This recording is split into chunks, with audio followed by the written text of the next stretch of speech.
ଦେଖନ୍ତୁ आतंकवादी मानकर धर्म जाति हुए ना एवं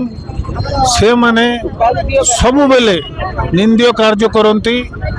यही भलिया महत्वपूर्ण जो हत्या माने करा जायछि तांको आमे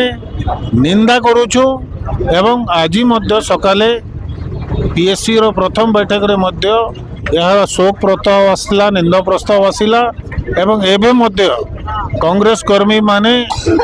कैंडल यात्रा शांतिपूर्ण यात्रा बाहर करिसंती एही बोली घटना को कांग्रेस केते बेले हेले बर्दाश्त करिबो नहीं किंतु एटी कथा हैला